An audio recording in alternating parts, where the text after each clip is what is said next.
All right, welcome rock stars. This is the Sunday night team call, and we are having a guest speaker tonight who actually is my dad, Rob Stenberg. So welcome to our team call. Tonight is going to be really fun because we are going to get to hear a little bit about how to tell your story and how to effectively tell your journey. And I'm just going to give you a little bit of background about my dad before we get started. But the funny thing is that my whole life I grew up and he has always been a salesperson for me because that is what his job title was. He worked at Amsoil for 14 years. He was the director of dealer sales for them. He's very familiar with network marketing. He taught sales and communication in Singapore, Australia, Canada, and the Cayman Islands, and different various places around the United States. He's been a John Maxwell certified speaker, trainer, and coach for 5 years, as well as a Mike Bosworth affiliate since 2014. He is now the president and CEO of Stenberg and Associates Sales and Leadership Academy. He's written his own book. He's gotten it published and has copies of it, I'm sure, sitting right around his desk somewhere as we speak. And so he's constantly been the entrepreneur leader that I have had in my life growing up. Personally, when I started this journey as a coach, he was the first person to sign up as a coach under me and help get me halfway to Emerald. And so that was something that was really awesome to have the support of him. And then my mom was my second, but he was definitely my first and was ready to jump on board with me if I wanted to do this and was more than willing to do this team call with us tonight. So thank you so much for being here. Now let's take it away. Well, thank you very much. And as Sammy said, my background is in sales, and the company I worked for 14 years, Amsoil, is a synthetic oil company that distributes through network marketing. All of their I've worked with, for 14 years, I worked with independent distributors, and I really enjoyed it. I really enjoyed the distributors and working with the distributors. That's where it was, most of my fun was working with the distributors, and that was my main role with the company. And it just came time for me to kind of branch out and be on my own and do my own thing, and that's why I am where I am today. So one of the things that I really love about network marketing, one of the things I love about Beachbody and the program that Sammy's involved with and that you're all involved with, and this is going to come as no surprise, is the focus on always getting better. I mean, the focus is always on getting better, and how do I keep on improving and making sure that mindset is there. I don't know how many of you are football fans, but even if you're just watch a little bit of football, you've probably heard of a guy by the name of Tom Brady, who is a quarterback for the New England Patriots and who won the Super Bowl again this year. He now has 6 Super Bowl championships. The guy he's had some controversy surrounding him over the years, but one of the things that whether you like him or not, one of the things that about Tom Brady is he is always in the conversation when it comes to the greatest of all time quarterbacks. I mean, when people talk about the greatest quarterbacks of all time in the National Football League, Tom Brady is always in the discussion. And one of the things that I heard about him that I just it inspires me and that I find just amazing is, here's a guy, he's 40 or 41 years old, which for an NFL quarterback is ancient. I mean, it's half past dead. I mean, 41 years old, playing in the NFL. And they had a bye week before as the wild card playoff. So they had 1 week off where a couple other teams were playing.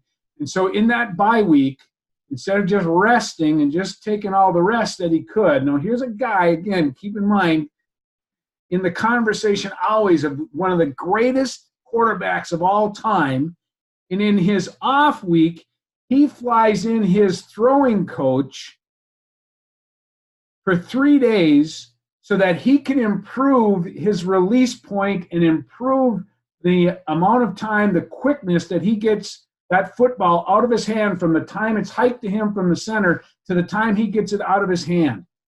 Now, here's a guy you put him in the Hall of Fame right now. The guy is going to go into the Hall of Fame. There's no question about that. And here's a guy who's prepping for the playoffs at 41 years old. He could be sitting back, kind of resting on his laurels. He could be saying, hey, I already got 5 world championships. I've already won 5 Super Bowls. I know I'm going to be in the Hall of Fame. I could just sit back and I could, mail it in, or I could just do my best on that day and not keep trying to improve, but just go through the motions. And here's a guy who's always trying to get better. No matter what, trying to get better, trying to get better, trying to get better. And I think we can learn something from people like that who have that kind of desire and have that kind of drive.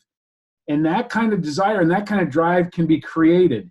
And you all wouldn't be here on a Sunday night. I'm sure there are other things that you can be doing on Sunday nights rather than be on these calls, but that's why you're on these calls, is to get better. So one of the things that I love talking with salespeople about, and by the way, I think everybody's in sales, right? Everybody is in sales, because all sales is influence. It's nothing more, it's nothing less. You're just trying to influence somebody. And my definition of sales is trying to positively influence somebody or a group of people to make a difficult decision that's going to benefit them. And that's why I love being in sales. Some people say, some sales trainers, and it still just irritates me. I was reading another blog, sales trainer's blog, and he said, it's our job as salespeople to convince and persuade people. And I thought, no, that's 1990s selling. It's not our job to convince and persuade, because that puts people in a win-lose situation. You don't ever want to put people in a win-lose situation. You want win-win or no deal. And that's why it's influence. I have no authority over my customers. You have no authority over your customers. You can influence them, but you have no authority. And what I mean by that is, when Sammy was a teenager and she was driving, I always told her, if I catch you texting and driving, I'm going to take the car keys away from you. Your privilege of being able to drive is going to be taken away from you. Well, that's not a great way to influence. That's using my authority card as a parent, and a lot of parents do that. Now, I've got a friend of mine. His name is Mike Bosworth, and if you want to read a really good book on sales, he's a 2-time New York Times bestselling author. He's coached Sammy through some interview processes that were really beneficial. But again, a 2-time New York Times bestselling author, and he wrote a book called What Great Salespeople Do. And it's about story. It talks a lot about storytelling, and you guys also do a great job with telling your stories online. And one of the things that I really like about storytelling is I've always been a storyteller. So what he did at a workshop one time, he had 16 CEOs in a room, and 14 of them had teenage driving age children. And so he asked those 14 CEOs, he said, well, how impressed are your teenagers with your CEO credentials? And of course, all of them said, not very. And so he said, well, you don't want them texting and driving. So rather than use your authority card, why don't you do this tonight? Why don't you go home tonight? And unfortunately, you can find way too many stories on the internet about teenagers who've perished, who've died while texting and driving. Print one of those stories off, give it to your teenager, and sit next to them, ask them to read that story. And when they're done with that story, say to them, I just want you to know that if it were our names in that story, it would break my heart. It would break your mom's heart. It would break my heart if we were in that story. And I know your friends kind of, they probably, you think you're never going to die. You're 17 years old. You think hey, I was that way too when I was 17 years old. But this is why I don't want you texting and driving. And the conversations that those CEOs had, they came back the next day of the workshop talking about the conversations they had with their teenagers, how it opened up the conversation. See, when you try to use your authority card, it kills conversation. There's nowhere for the conversation to go. And so think differently about some things. For example, if you're talking to somebody on the phone or you meet them for the first time and you're saying, rather than say, how are you doing? Say, it's great to see you today. It's just, it hits the mind and it hits the ear different and it hits the mind different. You know what? It's really great to see you today. they don't, everybody expects when you pick up the phone, you get a telemarketer. Hi, how are you doing tonight? Oh, another telemarketer, another person trying to sell me something, right? So rather than that, it's just, hey, it's great to hear your voice. It's different. It doesn't see, my goal when I talk to salespeople and train salespeople is I don't want them to sound like any other salesperson, because we're guilty by association with bad salespeople. Those salespeople, especially in network marketing, where those salespeople have tried to pressure people into things. Oh, it's not, oh, it's a pyramid scheme, all that kind of stuff. Don't sound like anybody else. That's always the goal to me for salespeople, is always sound different than anybody else that they've talked to. And in that book that I mentioned, What Great Salespeople Do, there's a process for creating stories and sharing stories that I think it's the best process I've ever worked with. There's 4 distinct areas to any story. And this comes right out of Hollywood. And he did it when he wrote the book, when Mike Bosworth wrote the book, he went to Hollywood and said, how do you guys tell stories? You're the best, obviously the best storytellers in the world. There's 4 definite areas within a story. And the first area is the setting of the story. So it's just simply, it can be as short as 1 or 2 sentences. I gave a 5-minute speech to the National Speakers Association Minnesota chapter last Friday. And I can tell you my story in 90 seconds. I can tell you my story in 3 minutes. I can tell you my story in 5 minutes. I can tell you the same story in different time frames, just depending on how much time I have with you. I can tell it very quickly, or I can, again, just by adding some more detail to it, I can extend that time frame out a little bit. But the first is always the setting is the story. The setting of my story, when I tell it, it was the mid-1980s. I was working 2 jobs, full-time, both of them, at minimum wage, and my brother from Phoenix, Arizona called me and said, I can get you a job in sales. So if I've got a short amount of time, that's all I'll say. If I have a little more time, I'll say, does anybody in here know how much the minimum wage was in 1986? And people just kind of laugh and chuckle, and I go, yeah, $3.60. When you're working full-time, 2 full-time jobs at $3.60, you're not paying too many bills. So when he called me and said 1 job full-time, I took it. But there were some complications. That's the second phase of a good story, is a complication.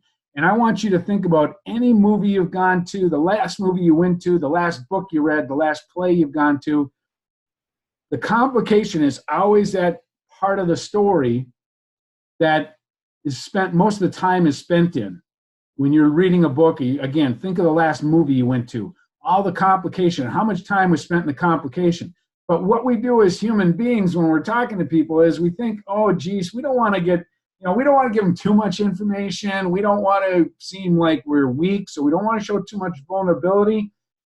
That's where you want to spend most of the time. And vulnerability is a strength. It's not a weakness. Always remember that, because that's what makes you human. And that's why I love the stories that I see online with you guys is, hey, you know what? I'm struggling through this. I'm struggling through that. Never be afraid to talk about the struggle, because that's what makes you human. That's where people are going to really identify with you. Well, one of my struggles was I didn't know how to influence people. So all the training I got was product feature and benefits. So I featured and benefited people to death. I filled their ears with features and benefits, whether they wanted to hear them, whether they were beneficial to them or not. That's because I didn't know anything else. And then I don't even know if my daughter knows this, but in the 1990, I always say, because I joke about this, in 1992, I doubled down on that frustration, because one of the other things, have you guys gotten this? And you can raise your hand if you've gotten this. When you tell somebody that you're in a direct selling company, network marketing company, what have you, or you're selling the nutritional products you use, you ever get this pushback? Oh, don't talk to me. I don't want to. Don't talk to me about that, right? That's always frustrated me when people have give me that kind of a pushback. It's always frustrated me. And I always thought, you know what, I'd love to have a career where I could help people like you who are trying to help people and are in the business for the right reasons, to get past that. And so that's what I do now is exactly that. I help people get past that, help sales professionals get past that by gaining trust and rapport very quickly. So I always joke that in 1992, I doubled down on that frustration of sales, of not knowing how to influence people.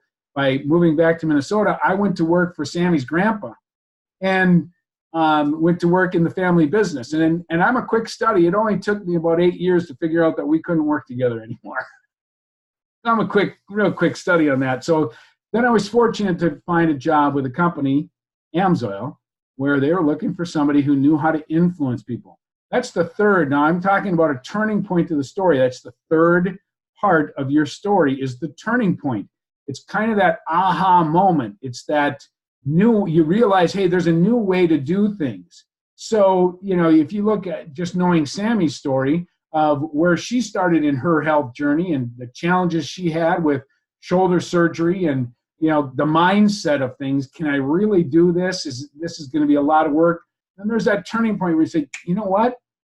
I know I can do this, and this is why. And the turning point for me was going to work for Amsoil, and then meeting Mike Bosworth in 2012. I met Mike Bosworth, who wrote the book, What Great Salespeople Do. And I read that book, and I said, you know what? A friend of mine gave it to me. The friend that gave it to me is a sales and marketing professor at the University of Minnesota. And I'm reading this book, and I'm going, I do this, and I do this, and I do this, and I do this. And when I got back together with him, he said, yeah, he asked me a question. He said, yeah, but did you know that that's what you did? I said, no, I had no idea until I read it in the book. I didn't realize it. He said, you're what we call unconsciously competent. See, and that's what most really good salespeople are, unconsciously competent. They don't know why they are good. They're just good. They just intuitively do things that make them excellent salespeople. And now we know how to decode that. And that's what's decoded in What Great Salespeople Do. And part of it is this story structure. So then you get to the final phase, the fourth phase of the storytelling, and that's the resolution. That's how things are today, the new way, and the results that you're getting today. And as you'll notice, that's a story arc. It starts with the setting, it goes up to the complication, goes up to the turning point, and then it kind of comes down to the resolution of how things are today. And I just simply say, after working for 14 years at Amsoil, now I'm on my own. I have Stenberg and Associates Sales and Leadership Academy, and I have the privilege of working with people to help them improve and gain trust and rapport very quickly with their customers. Now, the one thing I love about this story framework is, again, it allows me to tell a story very, very quickly. And at the end of that story, what I would tell you is, I now do what I call passing the torch. So I would say, but that's enough about me. Tell me how you got to where you are today. So you could use that in your storytelling, and then when you tell your story to somebody, and you're trying to, the reason you tell a story is to get somebody else's story. Get them to tell you their story and open up to you and trust you so that you get their story. So to bring this all together, again, I would say, hi, my name's Rob Stenberg. Let me quickly tell you about myself. I got into sales completely by mistake and out of necessity back in the mid-1980s. I was working 2 full-time jobs, working minimum wage at both of them. And my brother lived in Phoenix, Arizona, and he said, you know what? I can get you a job in sales. So I moved to Phoenix, and I was really excited about that. I was really excited, but that excitement quickly turned to frustration when I realized I didn't know how to influence people. And then I got really frustrated even more so when people would kind of push me away, saying, oh, you're in sales. I don't want you to try to influence me, and kind of push me away. But then I really doubled down on that frustration when in 1992, I moved back to Minnesota, went to work for my family's business for my father-in-law. And I'm a quick study, and it only took me 8 years to figure out we can't work together anymore. One of the two of us had to go. He owned the business. I didn't think he was going anywhere too quickly. So I was fortunate. I found a job with a company. I found a company called Amsoil. They were looking for somebody to help their independent distributors. They distribute through network marketing, how to become better sales professionals. And again, that frustration then turned to excitement. And after 14 years, oh, and by the way, during that time, I really got into personal development and understanding how to influence people. And I was introduced to a gentleman by the name of Mike Bosworth, who wrote a book called What Great Salespeople Do. And he inspired me to try to train even more people and get in touch with even more people and affect and positively have an effect on even more people. And that's why I have my own company called Stenberg and Associates, Sales and Leadership Academy. That's enough about me. Tell me, how'd you get to where you are today? And you pass that torch to the person. And then you listen in this same framework. When somebody else tells you a story, they're going to jump all over the place. They're going to talk about their setting. Then they're going to go to their resolution. Then they're going to talk about the complication. Then they're going to go back to a turning point. Then back to their setting. And they're going to bounce all over the place because they don't know this structure, but you do. And so when they get done, you simply say to them, if I get you, here's where you started, here's what your complications were, here's where your turning point was, and here's where you are today. Did I get you? And they're going to look at you. The first time I did this, I learned this as a listening framework. I was talking to an Amsoil distributor over the telephone. I talked to him for a half hour, and I used this framework, and I repeated his story back to him. And there was a dead silence on the phone for about 5 seconds after I finished his story, and I said, Kent, did I get you? And he said, Rob? I said, yeah. How the heck did you do that? I said, how the heck did I do what? He said, you just took a half-hour phone conversation with me. You boiled it down and gave it back to me in 2 minutes. And most importantly, you didn't miss anything. How'd you do that? See, when's the last time, and I'll bet you if it's happened, you can't, it probably either sticks out in your head so vividly, or you won't be able to remember the last time that you actually really felt listened to. When's the last time you really felt listened to?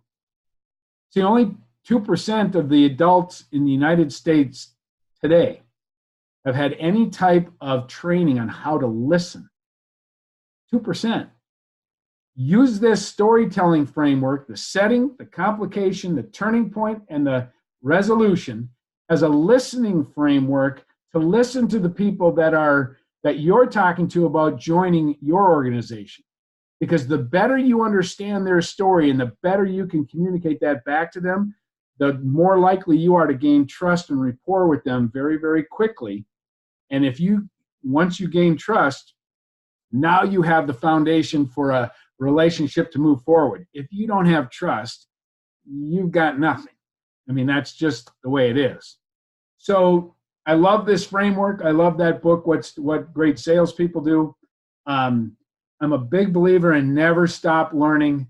Sammy probably is tired of, she probably got tired of hearing about it as growing up, because I always just never stop learning. You know, a guy by the name of Jim Rohn, and some of you may have heard of Jim Rohn, R-O-H-N, and go out to YouTube and find his videos.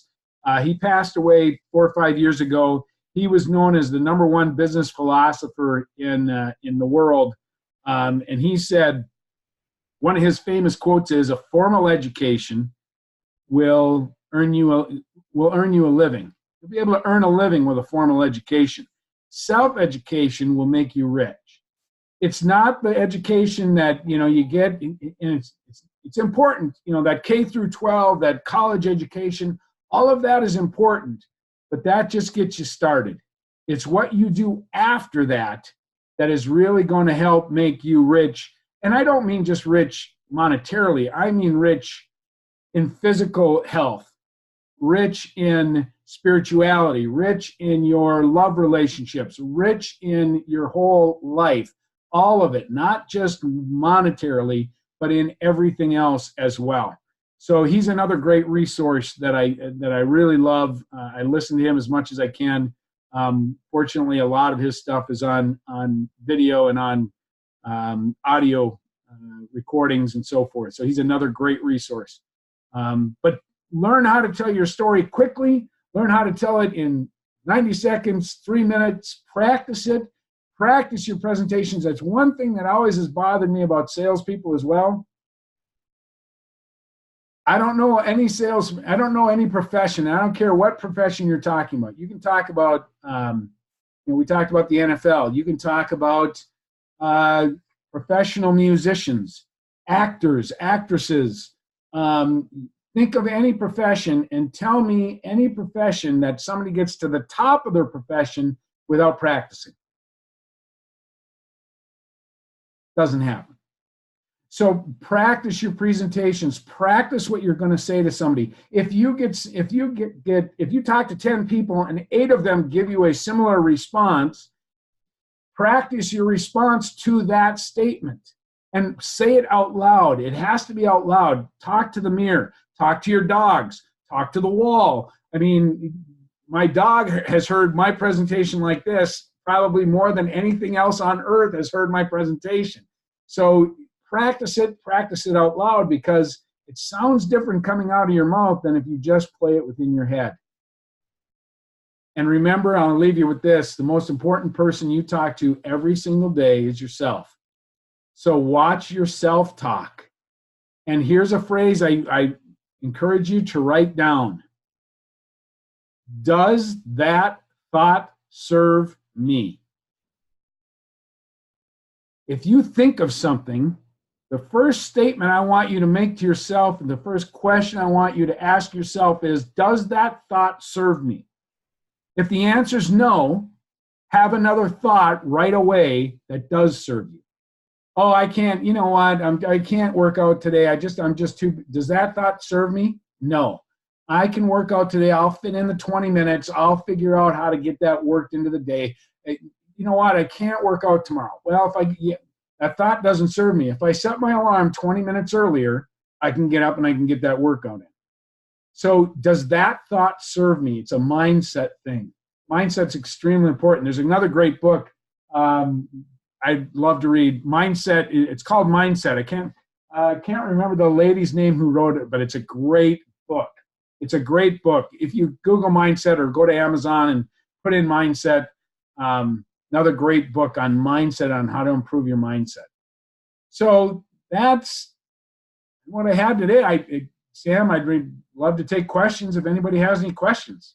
Yeah, does anyone have any? Oh, Courtney posted in the chat. She said, that really reiterates using voice memos and video messages when talking to people. It's usually more genuine and more natural. Yes, yes, yes. So in Instagram, for those of you who don't know, you can actually send voice memos and video chats within a message, like in a private message. And I know Courtney does that a lot, and that really, it usually takes people by surprise, right, Courtney? And they're shocked that you have spent the time to do that to them, and it's more of a personal connection than to them. So that really goes well with this too, for sure. If you can use video, using video and anything with voice, anything like this with Zoom, where you can see people because of the body language. I mean, it's, I love studying body language as well, because it's the body can't lie. If the body says one thing and the words say another, if they're incongruent, always believe the body. The body can't lie. So that tone, if you can record yourself before you do a presentation, man, that's great, because you can say, oh, my tone, I didn't realize my tone was there when I said this word. I mentioned earlier that I'm a member of the National Speakers Association. This one guy said he'd tell a joke and it would get laughs, and then all of a sudden he started telling a joke to different audiences, same joke, he weren't getting any laughs. He saw himself on tape, and what he realized was that when he started, for some reason, when he started telling the joke, he got to the end of the joke, and he would put his head down, and the audience wouldn't laugh. Well, that's a body language motion of, don't make any noise, I'm going to be moving on to the next subject. So if he would all he did was keep his head up and smile, and then the laughs came back. So watch the body language. Yeah, I was going to kind of bounce off of this too and say that's also kind of the importance of what we do on Instagram stories, because that's how people can see your real life, and they can see and hear you and who you are. And that's why, I mean, I know I personally spend a lot of time doing those throughout my day. I mean, it doesn't take a lot of time to do them in the moment, but I spend a lot of my business time doing things like that. And I know a lot of us do, because that's where people can see who you are and see you talking and doing your life and, you know, doing your workout and whatever you decide to post and share. But that's where they connect with you. Yep, being a product of the product. And then Sabrina put into the group chat, yes, Carol Dweck, D-W-E-C-K, is the author of the book Mindset, The New Psychology of Success. That's the title of that book. And Carol Dweck, D-W-E-C-K. Good book. Did anyone else have any questions that you want to ask my dad while he's available to us in here? I have a question. What would you say for someone who's scared to share their story? So now you shared with us how to tell our story, but what about the people who are terrified and don't maybe feel comfortable, or they feel like their story is not worth telling? Great question. That fear is usually something that fear is usually something they only have to deal with for about 15 seconds. You know, we always think that courage is something, oh, you got to be courage. We have to have courage for an hour. No, courage for 15 seconds. Because once they get into that story, and there's a story in the book, What Great Salespeople Do, a friend of the authors would do this. He would go to PTA meetings. And what do you think that most parents hear at PTA meetings? Stories about other kids, you know, other parents, they're telling stories about their kids. Well, all he would hear is how great these other kids were doing. You know, oh, my son's the star quarterback of the team, and, you know, he's going to USC next year, and, oh, well, my kid's going to Stanford. You know, it was a one up. And so what he did is he would go and he would just test this out. And these weren't true stories, but somebody would say, well, how about your kids? And he'd say, you know, my kids, I got 5 kids, one of each. And so he'd start out with a little humor, like, I got one of each, you know, 5 kids. But he goes, and the first 4 kids are doing great. The first 4 kids are awesome. But I don't know what I'm going to do with my 5th child. I mean, he's just barely a C student. I mean, he's really having a hard time with grades. He's gotten in trouble with the law. I caught him stealing liquor out of my liquor cabinet 3 weeks ago. 5 weeks ago, he got caught shoplifting. I just don't know what I'm going to do with this 5th kid. What kind of responses do you think he got? It was, you got one of my daughter's hanging out with your son because she did the same. I mean, you know, he would get then, but he had to show that vulnerability first. Somebody's got to go first. And so somebody who's fearful of going first, if you can be courageous for 15 seconds, and you know what? I don't care who you are. We all have a unique perspective. We all have a unique story. It's our story. There is nobody else like us in the world. And that's one of the things I had to get past too, because I always thought, you know, geez, I'm out here doing these sales trainings and I'm looking online and I'm speaking. I do a lot of keynote speaker. I'm trying to do more keynote speaking. There's a lot of really good keynote speakers out there. There are some really good. It'd be really easy to sit back and say, I think I'll try something else. So everybody's got a unique story, and people want to hear your story. And yes, it can be fearful, but you know what? What did you do when you went to ride a bike for the first time? Wasn't that kind of scary? You fall off? Yeah. Skin your knees? Yeah. But did you stop? No. You got back up on the bike. It's just like when we learn to walk, we fall down, you get back up, you try again. And you're going to fail. There are going to be times where you fail. But failure is an event. Failure is not a person. Failure is an event. And if you learn from it, you really didn't fail. If you learn from your failures, you can't lose. So somebody who's fearful of telling their story, again, depends on what their story is. And how much information they really want to give away. But, if you've got somebody who's just afraid to tell their story just because they don't think it's going to motivate anybody or inspire anybody, I think everybody's got stories that can motivate and inspire other people. Good answer. I think we're all kind of like very much taking everything in, and I think we got a lot of good takeaways from not only the storytelling piece, but then also just the connection piece of it. Yeah, look at all Courtney's notes. Does anyone else have any other questions? Otherwise, we'll probably wrap it up. But if anyone else has anything, speak now or forever hold your peace. Sammy, can I get 2 more minutes? 1 more minute? Sure. All right. Sammy mentioned at top that I wrote a book. Oh, yeah. It's called Quick Hitting Sales Tips and Practical Sales Advice that will lead you to sales success. If you go to my website, which is just simply robstenbergspeaks.com, so robstenbergspeaks.com, you can order the book right off of that website. Half of the proceeds of this book are going to brain cancer research. I've got a nephew, Sammy's cousin, who has brain cancer, and so I'm donating half the proceeds to this book. And all this book is made as a quick read. You're looking for a new idea. I mean, you can read it front to back. It's not very big. You can read it front to back if you wish. But sometimes it's just good to take a look at it. It's really meant to say, geez, I'm having a hard time with change. Do you like or embrace change? I'm going to read that chapter. Or am I building trust with people? I'm going to read that chapter. Or I'm having a hard time retaining my customers. Here's some ideas on retaining customers and customer service. So there's 27 chapters in this little book. They're meant as quick reads. So if you're interested, it's on my website, robstenbergspeaks.com. I definitely made the foreword also, just so everyone knows that was the first thing I checked when he wrote this book. Sammy is in the book.